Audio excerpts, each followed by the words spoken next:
Hi everyone, how are you today? I hope you're doing well. Welcome to You Still Matter, a show about seniors and those who love them. Happy New Year! So excited to be in a new year.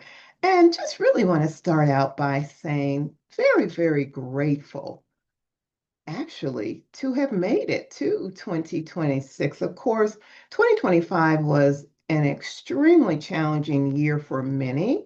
It was a challenging year for me, but I am so grateful to have been able to achieve some of the things that I wanted to achieve. Some of the other things that I did not, I'll just simply have to transfer them over to this year. So I have a question for you. And by the way, I am flying solo on today to start the new year out. We had a lot of technical difficulties, but I was determined that we were going to certainly be able to show up for this episode.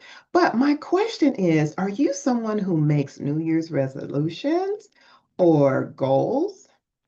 And if so, how do you do it? Do you basically just write down your goals or, some people have or they attend what are called, say, vision board parties or they make vision boards or dream boards. And for those of you who may be thinking, what in the world is a dream board or a vision board? Well, a vision board is where you take and you cut out different pictures of some of the things that you would like to do or accomplish. For an example, say if you want to go on a vacation, you just kind of cut out some photos of where it is you want to go. If it's to France, or wherever it is, you just grab some of those photos and you'll maybe print them out, cut them out, and then place them on a poster board or in a photo album. So something that you can see. And oftentimes with vision boards, it's just that you're going to be able to see it and you want to put it somewhere where you can actually see it every single day. All right.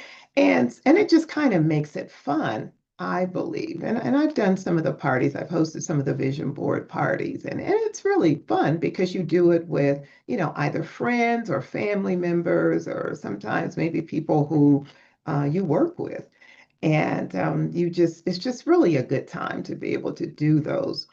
And then, of course, if you do the vision boards, then you want to hang them again somewhere where you can walk past it every day. And that kind of reminds you of what it is you're wanting to do. And as you move forward towards it. Now, I do want to back up for a minute. And if you did make either a vision board or you had goals last year that you were not able to accomplish, don't beat yourself up. Certainly give yourself grace. And again, just go ahead and transfer some of those goals over to this year, like I mentioned that I'm having to do for myself. Now, oftentimes we hear a lot of stats about by the middle of February, a lot of people have what's called fallen off the wagon. And what that is, it just simply means that when you started with your New Year's resolutions, you kind of did them up until mid-February. And you were like, oh, this is enough of this. I'm not going to be able to finish this. And sometimes, let me tell you why that happens. Because when we set our goals, it's so important to follow, just kind of the strategy of what is called SMART goals. And what it's for, it's like your S. The S is for making sure that you're specific, okay, with what you want to do.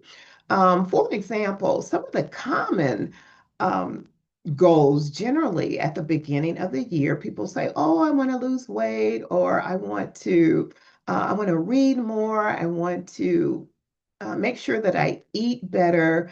I want to, did I say lose weight? I want to exercise more. I want to save more. But those are all really, really good to go on a list. However, they're not really specific. So, for example, if you want to lose weight, how much weight do you want to lose? You want to lose 10 pounds? Well, you might want to say, well, by the end of the month, I want to lose 5 pounds. Sometimes you want to break it up. And some people may be thinking, hey, I want to lose 50 pounds. Well, that sounds great, but you have to really, really break it up into smaller pieces, or it can be very, very, it can just be at a point where it just seems like it's too much, right? To do. So S, of course, is specific. We want to be specific. M is measurable. We want to make sure that it is measurable into pieces, like I mentioned. The A is for attainable. Is this really, really attainable? So, if, let's say, you haven't worked out in 2 years. And you're going to say, oh, I'm going to work out more. I'm going to work out 5 days a week. Well, probably it's not going to be attainable at first because you haven't done it. So, more realistic, which is the next one that comes up, is the aura. More realistic, you might want to say, well, you know what? I'm going to start out by working out 2 days a week. I'm going to work out on Tuesdays. I'm going to work out on Fridays. So that's being specific, and it's being attainable because you really haven't done it in such a long time. Okay. And of course, we said the R was realistic, and the T is for, time bound. Here again, you're setting up the time in which you want to achieve these goals. All right. So, I want to say we definitely want to be realistic because sometimes, we get to the point where we're so excited and we're like, oh, this is beginning of the year. Oh man, it's a new start. I'm going to get all this done. And here again, like a lot of the experts say, by February or mid-February, you are not doing any of the goals at all. So just do them a little bit at a time, okay? So that you're not feeling burdened by them, right? So just a little bit. And make sure any ones that you accomplish, as you accomplish them, you want to celebrate. It's okay to celebrate the small wins. And for example, if you said you were going to work out, we just, use that as an example, twice a week, and you only got a chance to work out once, don't beat yourself up. Extend yourself grace and say, okay, I fell short a little. I did work out one day, but next week I'm certainly going to target working out 2 days. Okay, the same thing with, reading or saving. You do want to extend yourself grace, but you do want to make sure that they're realistic so you will be able to accomplish them. All right. And of course, I always say on this show that it's never too late to attain new goals. And I don't know if you saw it. If not, I will link it below. But 93-year-old Emmanuel L. Williams, he is proof of that. He wrote his book at 93 years of age. Absolutely amazing. So just because you're a senior doesn't mean you can't reach any additional goals. So we always want to strive for reaching new goals. And mentioning him writing a book, I have heard from some of you, and I did promise to talk about book writing because I'm able to assist you in doing that. My experience, I've written 5 books myself, which 3 are currently.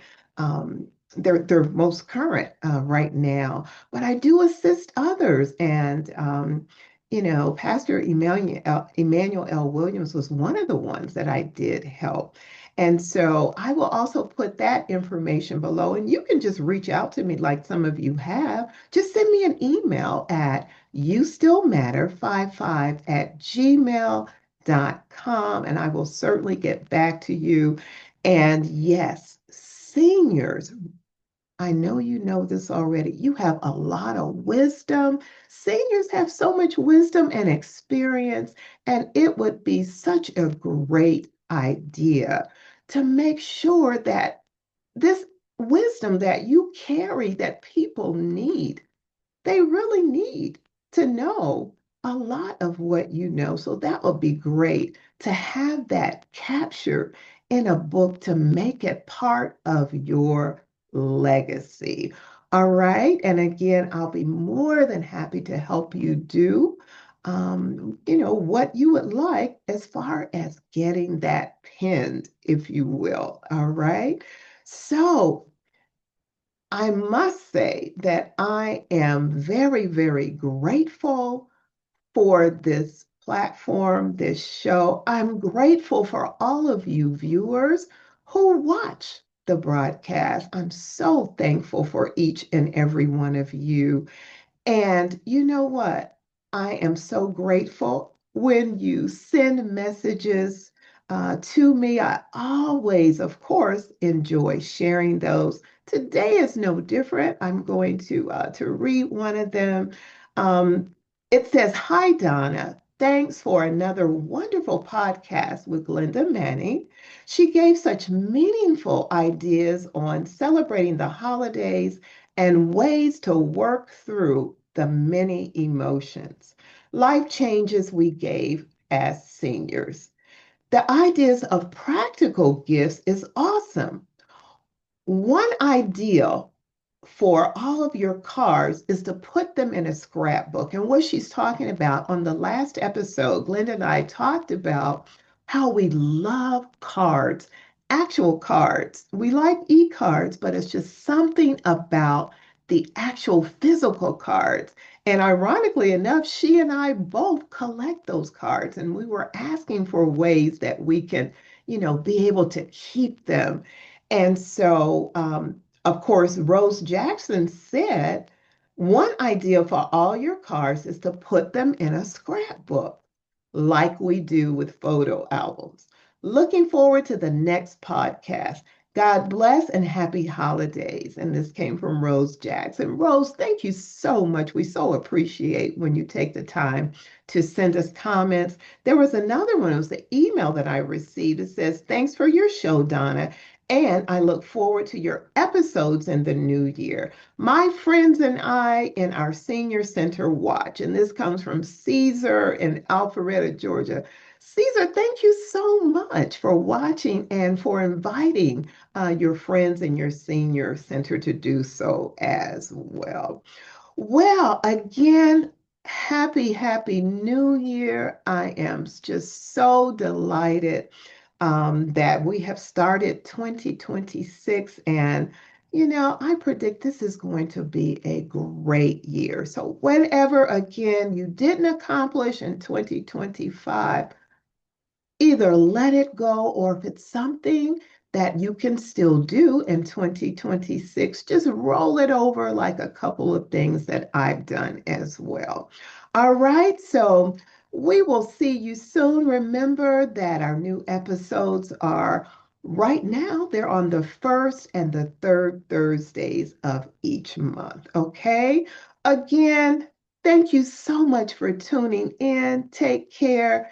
God bless. And remember, no matter who you are, no matter your age, what you may be going through, always remember that you still matter. All right. Thanks again for tuning in. Take care. God bless. And I'll see you on the next video. Bye for now.